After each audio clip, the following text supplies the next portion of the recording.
d'accord, je voudrais redire ça à Dominique Bussereau, c'est que dans le cadre du scénario que nous vous remettons, vous faites des choix, en mixant soit au dénominateur, non mais si, vous en éliminez un, vous en prenez deux, ça s'appelle des choix, ça s'appelle le pouvoir discrétionnaire, c'est la subjectivité du choix. C'est pour ça, monsieur le préfet, qu'il faudra changer, enfin je me permets de changer le slide de 7, parce que ça veut dire que les personnes croient que c'est le scénario des digues, non, c'est un ou deux scénarios des digues que l'on mixte. Et sur loi, quand on se verra mercredi, je vous ai remis 4 scénarios, vous prenez lequel des 4? Les 4. Avec combien de brèches? Le maximum. Donc c'est-à-dire en fait que vous dites que le département vous a remis des scénarios, et le département, dans le cadre de la circulaire des travaux de digue, vous remet des scénarios qui sont en aucun cas cumulatifs, c'est un ou l'autre, ou l'autre, ou l'autre. Vous reprenez l'ensemble des scénarios, vous les remélangez pour certaines communes dans le dénominateur le plus fort, 4 brèches, on ouvre, ce qui veut dire quand même que pendant que la flotte, et j'en suis très satisfait, et c'est la base de référence pour toutes les communes que je veux obtenir, dans une cas d'une négociation, c'est que vous prenez le scénario avantageux, et c'est normal parce qu'il est réaliste, monsieur le préfet, il est réaliste, il essaie de dire que la porte sera toujours fermée, bien que quand même, vous ayez vu que récemment dans la presse on pose la question, et la porte sera fermée, j'y veillerai. Mais vous prenez le scénario le plus réaliste, et donc, bien sûr, ça se traduit sur la carte. Par contre, quand vous allez sur les communes du Nord et la digue de Saint-Clément-les-Doreaux, vous vous rendez compte quand même qu'on va avoir plus d'eau avec 4 scénarios de brèche, avec une digue neuve de 10 millions d'euros. Si, la carte, je l'ai là, vous la voulez? Vous voulez celle de loi? Je la connais. Elle n'a pas plus d'eau, elle n'a pas plus d'eau avec les ouvrages? Elle n'a pas plus d'eau avec les ouvrages que sans les ouvrages?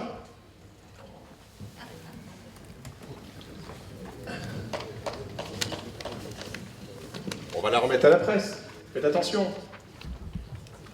Est-ce bien votre carte? Est-ce bien votre carte Atelia sans digue? Vous la reconnaissez? Bien. Est-ce bien votre carte Atelia avec digue? C'est la vôtre, n'en faites pas, je ne touche pas là-dessus. Y a-t-il pas plus d'eau sur cette carte que l'autre? Je vous la remets parce que c'est quand même vous qui la voyez. Tenez. C'est pas compliqué, c'est vos cartes. Donc, la seule discussion que nous avons au niveau des élus, c'est pas la remise en cause de la sécurité des personnes, c'est pas la remise en cause de tout l'ensemble, rappelons que ce préfet, entre le règlement de 159 pages par commune et l'application de ce règlement, tout le monde a bien compris que les refuges et les centres sont un peu compliqués, voire même impossibles. Mais expliquez-moi comment, dans la circulaire, qui est la volonté du CRMA, de la DGPR, du ministère de l'Environnement, de Madame le ministre, on arrive à avoir des villages où il y a autant ou plus d'eau des ouvrages neufs. Comment est-ce possible dans la cohérence? Et là-dessus, c'est vos cartes. Vous voyez, je n'ai même pas pris les miennes, je prends les vôtres. Expliquez-moi, nous verrons mercredi. Et pourquoi vous mixez les scénarios d'un sens ou l'autre? Qui arbitre les scénarios? Qui a dit de prendre les 4 scénarios multiples? La méthodologie de la circulaire? Il y a un moment, si vous voulez, où... Voilà, nous acceptons vos cartes. Nous acceptons vos cartes. Nous ne sommes pas d'accord, nous acceptons. Nous acceptons votre règlement. Nous ne sommes pas d'accord, nous acceptons. Expliquez-moi comment vous pouvez mixer les scénarios. Et que vous devez dire à la population qu'ils sont moins protégés avec une digue. Je vais enfin jusqu'à la fin avec loi. Vous savez qu'à loi, comme vous me bréchez le niveau 3 au niveau 2 derrière, si je rase le merlon, c'est-à-dire si j'enlève la défense, j'ai une carte plus favorable. Et je m'engage, et j'engage Dominique Bussereau dans cette position. Si j'enlève le merlon, si je rase la digue, j'ai, bien sûr, c'est évident, on enlève la défense et on a moins de risques. Et bien alors là, quand même. Et ceci, c'est-à-dire, monsieur le préfet, qu'au-delà de tous les principes, il faut quand même qu'il y ait une cohérence technique. C'est tout ce qu'on demande. C'est que ces ouvrages, quand vous dites que les ouvrages sont pris en compte, ils sont pris en compte qu'il n'y aura pas de prise en compte. À part la flotte, c'est sur le modèle de la flotte que doit être fait tout l'ensemble. Vous voyez, je ne suis pas agressif là-dessus. Je vous le redis, je ne peux pas avoir une carte avec des ouvrages où il y a autant d'eau que sans ouvrage. Voilà, c'est aussi simple que ça. Et ça fait 5 ans qu'on discute quand même. On arrive là. Les systèmes de protection, je dis attention, les systèmes de protection peuvent apporter des gains, entre guillemets, en termes de constructibilité, sachant que je répète une fois de plus que l'objet des systèmes de protection, c'est d'abord de protéger l'existant.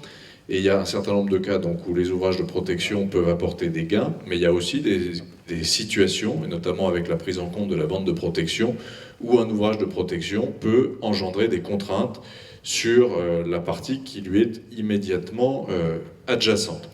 Alors après, je crois que sur les portes, la manière dont ont été pris en compte les scénarios, M. Nieto a été particulièrement clair. C'est pas de l'arbitraire, c'est pas de la subjectivité, c'est juste de considérer qu'il y a un scénario qu'on retient pas, mais c'est pas arbitraire ou subjectif, c'est qu'il n'y a pas de défaillance envisagée.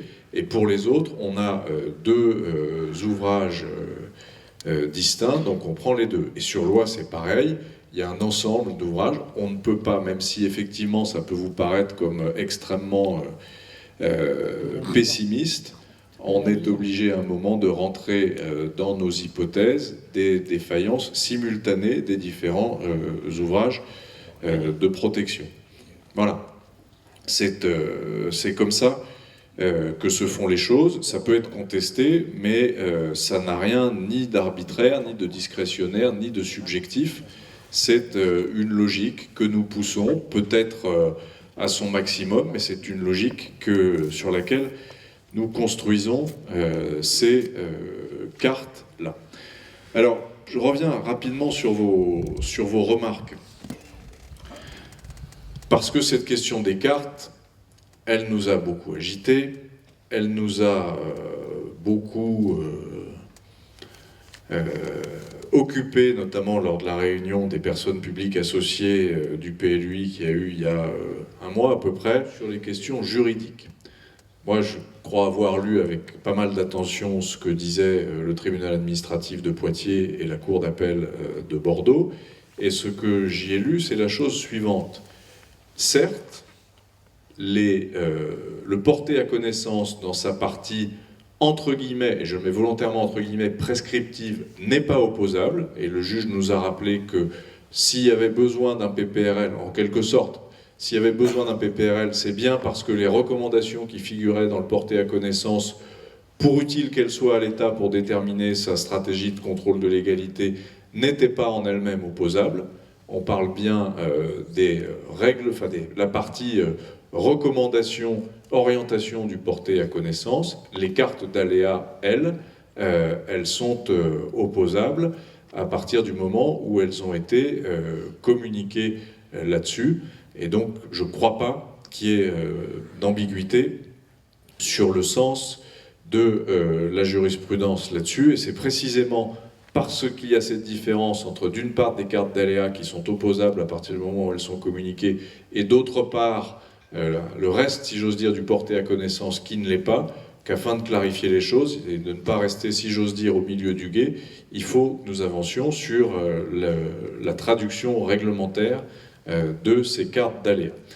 Alors ensuite, parce que là aussi il faut clarifier un peu les choses, les différents types de cartes, pourquoi on les a mises, pourquoi on en a donné certaines, et pas d'autres, etc.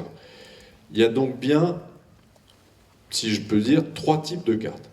Il y a d'une part les cartes d'aléa qu'on a transmises fin 2014, donc à l'occasion des portées à connaissance, qui représentaient les aléas qui étaient connus à cette date, sur la base de modélisation. Je ne reviens pas là-dessus. Ces cartes d'aléa elles-mêmes ont donné lieu à suffisamment de débats, d'expertise, de contre-expertise et de procédures d'arbitrage au niveau national pour que je n'ai pas besoin de revenir sur leur genèse. Ensuite, un certain nombre de ces cartes d'aléa ont été actualisées pour tenir compte des ouvrages réalisés depuis 2014. C'est le cas à Saint-Clément, c'est le cas à Loie, c'est le cas à Rivedoux, c'est le cas à La Flotte. Et enfin, troisième type de cartes, les cartes informatives PAPI. Ces cartes, elles ont pour objet, c'est celles que vous venez de nous repasser, elles ont pour objet de fournir, à titre d'information, une projection des aléas tels qu'ils devraient résulter des ouvrages PAPI, avec tout ce qu'on vient de dire sur la prise en compte de scénarios de brèche. Ces cartes-là, elles ont vocation donc à être annexées quand elles existent au PPRL. Alors, où est-ce qu'on en est de ces cartes-là pour l'information de tous? Pour Saint-Clément, pour les Portes, pour Ars et Sainte-Marie, ces cartes informatives PAPI, elles avaient été fournies fin 2014. Quand il sera possible de les actualiser, on les actualisera, mais elles n'ont pas en l'état bougé depuis. Quand on aura suffisamment de données sur les projets d'ouvrages à venir, on les actualisera, mais pour l'instant, ça n'a pas été possible. Pour l'Aquard et le Bois-Plage, les cartes informatives papy, elles sont disponibles et elles ont été transmises aux communes au mois de février. Et pour Rivedoux, la flotte, les cartes d'aléas actuelles comportent l'ensemble des protections prévues, donc il n'y a pas besoin de carte informative papy, puisque la carte d'aléas est déjà une carte après papy complet. Et il n'y a donc pas lieu dans ces communes-là de réaliser des cartes informatives spécifiques. C'est le cas aussi pour Saint-Martin-de-Ré, où il n'y a pas lieu de réaliser des cartes informatives spécifiques. Voilà la situation précise pour que chacun comprenne et qu'on nous dise, enfin, qu'on comprenne pourquoi certains en ont, d'autres en ont pas, etc. Il y a des raisons extrêmement précises, et c'est pas parce qu'on traite de manière différente les uns ou les autres. C'est évidemment pas la question. I love you is all